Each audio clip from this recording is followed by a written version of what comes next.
إن الحمد لله نحمده ونستعينه ونستغفره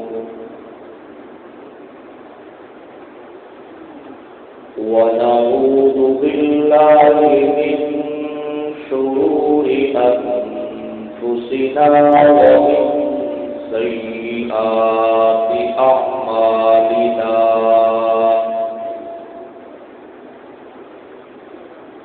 من يهده الله فلا مضل له ومن يضلله فلا هادي له وأشهد أن لا إله إلا الله وحده لا شريك له وأشهد أن محمدا عبده ورسوله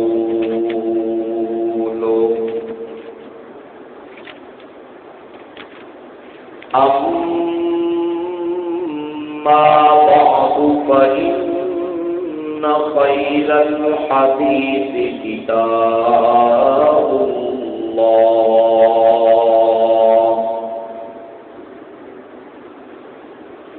وخير الهدي هدي محمد صلى الله عليه وسلم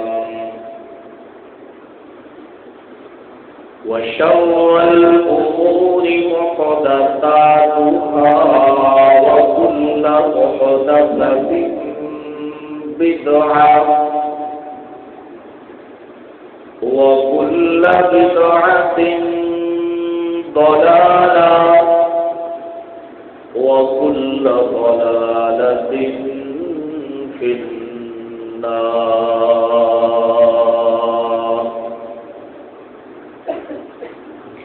أعوذ بالله السميع العليم من الشيطان الرجيم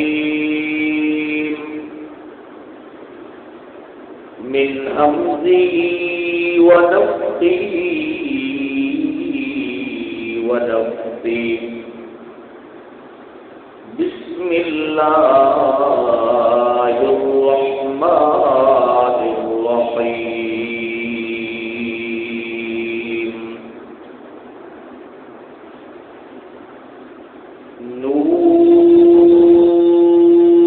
نون والقلم وما يسطرون. ما أنت بنعمة ربك بمجنون وإن لك لأجرا غير ممنون وإنك لعلى خلق عظيم.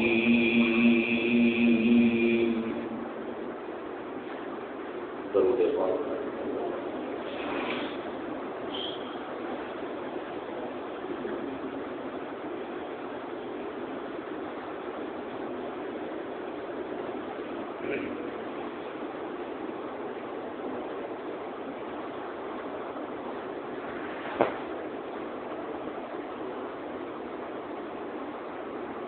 انتہائی واجب الاحترام سامعین ذی احترام گرامی قدر سامعین بزرگوں دوستوں نوجوان بھائیوں،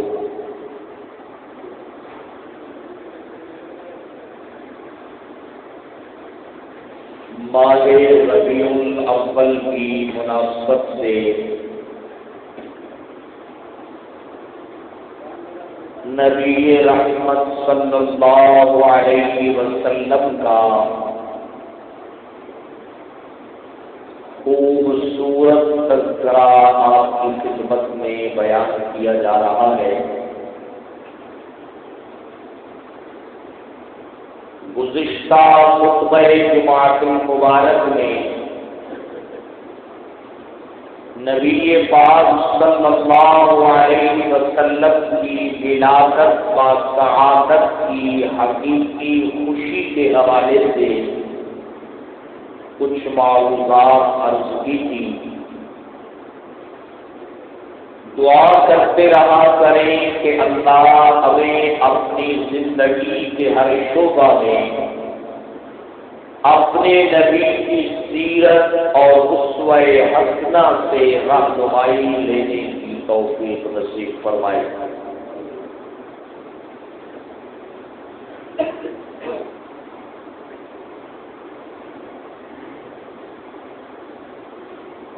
عام طور پر اس ماہ مبارک میں نبی پاک صلی اللہ علیہ وسلم کی سیرت کا تذکرہ زور و شور سے ہوتا ہے۔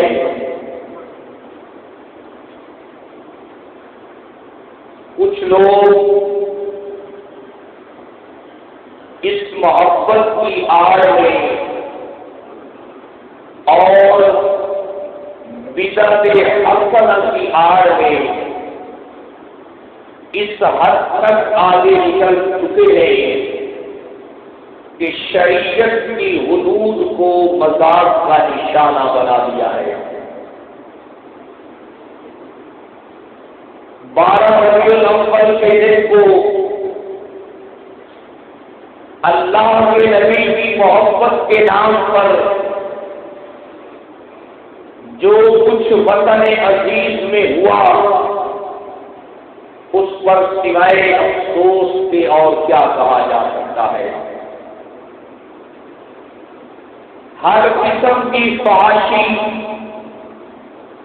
اریانی اور بے حیائی کے مناظر اللہ کے نبی کی محبت کی آڑ میں لوگوں کو دکھلائے گئے۔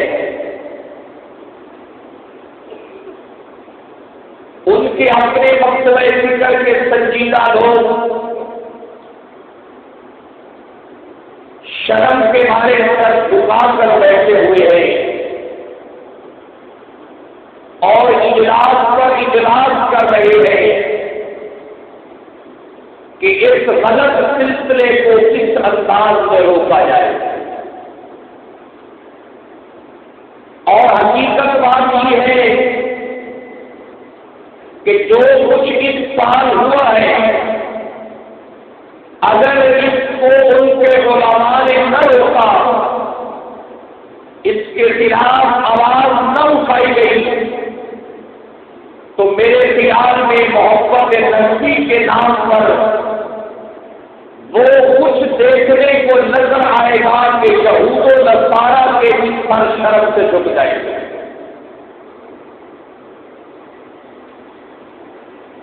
اس لیے کہ وطن عزیز کے اندر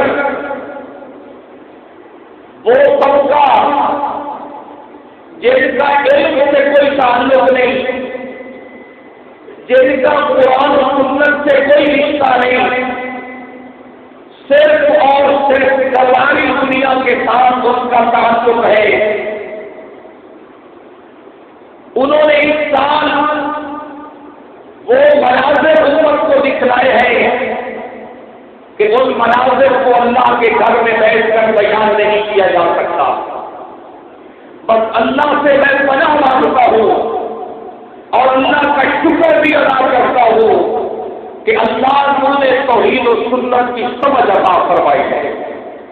اللہ تیرا شکر ہے کہ تو نے اپنی توحید کی اور پیارے نبی کی سیرت کی سمجھ عطا فرمائی ہے، اور ہر قسم کی بدعات سے اور موضوعات سے ہماری حفاظت فرمائی ہے۔ تو الحمدللہ نبی پاک صلی اللہ علیہ وسلم کی سیرت کے عنوان سے ہر طرف گفتگو کا سلسلہ ہوتا ہے، میں نے بھی مناسب سمجھا کہ آپ بھائیوں کی خدمت میں سیرت کی حقیقت عرض کر دی جائے کہ سیرت کی حقیقت کیا ہے۔ جب لفظ سیرت کی حقیقت کا پتہ چل جائے گا تو انشاءاللہ سیرت النبی کی حقیقت کا بھی پتہ چل جائے گا۔ عام طور پر یہ لفظ بولا جاتا ہے، اللہ کے نبی صلی اللہ علیہ وسلم کے لیے بھی، نیک لوگوں کی سیرت کے لیے بھی، صحابہ کرام کی سیرت کے لیے بھی، اہل بیت کی سیرت کے لیے بھی۔ آئیے قرآن مجید کے اندر سے لفظ سیرت کو تلاش کرتے ہیں اور اس کا معنی اور اس کا مفہوم غور و فکر سے سنتے ہیں تاکہ ہمیں پتہ چلے کہ سیرت کا معنی کیا ہے۔ جب سیرت کی حقیقت کا پتہ چلے گا تو سیرت النبی کی حقیقت کا پتہ چلنا کیا ہے، آسان ہو جائے گا۔ آئیے دیکھیے قرآن مجید کے اندر لفظ سیرت صرف ایک بار آیا ہے۔ قرآن مجید میں لفظ سیرت کتنی بار آیا ہے؟ صرف ایک بار آیا ہے۔ کس مقام پر آیا ہے؟ آئیے آپ کی خدمت میں عرض کرتا ہوں۔ 16واں پارہ ہے، سورت کا نام ہے سورت طٰہٰ۔ پارہ نمبر کون سا ہے؟ 16۔ سورت کا نام کیا ہے؟ سورت طٰہٰ، اور اس کا بالکل پہلا رکوع ہے، اس کا بالکل پہلا رکوع ہے۔ اس پہلے رکوع کے اندر لفظ سیرت قرآن مجید کے اندر آیا ہے۔ اس کے معنی کو سمجھ لینے کے بعد سیرت النبی کا معنی خود بخود سمجھ میں آ جائے گا۔ آئیے دیکھیے قرآن مجید میں اللہ رب العزت نے جس اپنے محبوب پیغمبر کا قصہ پورے قرآن مجید میں پھیلا رکھا ہے، جہاں بجا اس کو ذکر فرمایا ہے، اس پیغمبر کا نام ہے حضرت موسیٰ علیہ الصلوۃ والتسلیم۔ اللہ رب العزت نے جب حضرت موسیٰ علیہ السلام کو نبوت سے سرفراز فرمایا، تاج نبوت ان کے سر کے اوپر سجایا اور ان کو اپنا برگزیدہ اور محبوب ترین بندہ بنا لیا اور ان کو پیغام دیا کہ اب تم نے جانا ہے فرعون کے پاس، اس کے بڑے دربار میں میری ربوبیت اور میری توحید کا اعلان کرنا ہے۔ حضرت موسیٰ علیہ السلام تیار ہو گئے۔ اللہ رب العزت نے حضرت موسیٰ علیہ السلام کو 2 معجزے عطا فرمائے۔ پہلی دفعہ کتنے معجزے دیے؟ 2 معجزے عطا فرمائے۔ پہلا معجزہ تھا ہاتھ والا کہ حضرت کریم اپنے ہاتھ کو اپنے بغل میں ڈالتے، جب باہر نکالتے تو چودھویں کے چاند سے بھی زیادہ چمکدار اور روشن ہوتا۔ ایک معجزہ یہ عطا فرمایا۔ دوسرا ان کا مشہور معجزہ لاٹھی والا، اس لاٹھی والے معجزے کے اندر لفظ سیرت آیا ہے۔ اسی موقع کے اوپر 2 کام ہوئے۔ اللہ رب العزت نے اپنے نبی کریم سے پوچھا، ما تلک بیمینک یا موسیٰ، اے موسیٰ آپ کے دائیں ہاتھ کے اندر کیا چیز ہے؟ حضرت موسیٰ علیہ السلام نے عرض کی یا عصای، لاٹھی ہے، لاٹھی ہے، اتوکل علیہا، میں اس کے اوپر ٹیک لگا کر کھڑا ہوتا ہوں۔ اس کے اوپر کیا ہے؟ ٹیک لگا کر کھڑا ہوتا ہوں۔ وَأَحُشُّ بِهَا عَلَىٰ غَنَمِي، اس کے ذریعے میں اپنی بکریوں کے اوپر درختوں سے پتے بھی جھاڑتا ہوں۔ تیسری بات یہ ہے وَلِيَ فِيهَا مَآرِبُ أُخْرَىٰ، اور بھی میں اس سے بہت سارے کام لیتا ہوں۔ اللہ نے جب کلیم اللہ سے پوچھ لیا کہ ان کے ہاتھ کے اندر جو چیز ہے وہ لاٹھی ہے اور اس کی کوئی حقیقت نہیں ہے، اللہ نے کلیم اللہ سے فرمایا القِھا یا موسیٰ، اے موسیٰ اس لاٹھی کو زمین پر ڈال دیجئے۔ اللہ نے حکم دیا ڈال دیجئے۔ قرآن کہتا ہے فَأَلْقَاهَا، انہوں نے لاٹھی کو زمین پر ڈال دیا۔ اللہ فرماتے ہیں کلیم